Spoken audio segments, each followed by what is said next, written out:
Обогатить лесной фонд и, соответственно, внести свой вклад в улучшение экологического состояния страны. Такова главная задача этих активистов. В стране уже на протяжении 90 лет проводят акции по посадке деревьев, созданию скверов, аллей, парков, озеленению территорий.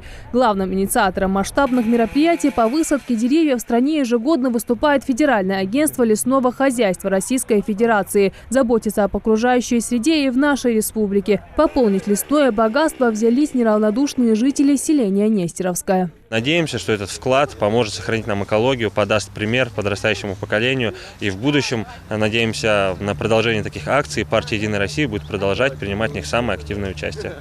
Национальный проект «Экология» входит 11 федеральных программ, и все они направлены на сохранение и приумножение природных ресурсов страны. Для посадки выделили такие деревья, как ясень и клен. Всего 500 саженцев. Важно учитывать особенности ухода за деревьями, выбор места с наилучшими условиями корневой системы, определение состояния почвы, расстояние между высадками деревьев и другие факторы. Клич о защите окружающей среды, брошенный по всей стране, подхватил и молодой активист Рамазан Баркинхоев.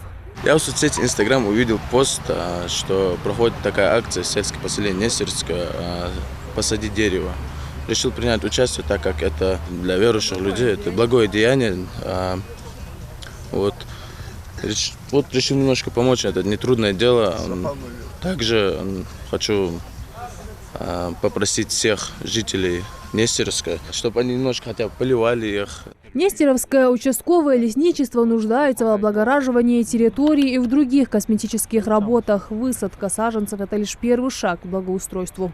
Учитывая то, что площадок для леса у нас большие, территория лесного фонда большая, огромная достаточно, но таких, скажем, местечковых площадок не так много, поэтому мы решили облагородить нашу территорию нашего лесничества непосредственно. Для наилучших показателей экологической составляющей региона работа по основным ключевым направлениям национального проекта будут продолжаться и дальше. Их реализация запланирована до 2024 года. Жадат Хулухоева, Адам Мережков, Джамалял Тамасханов, Новости 24.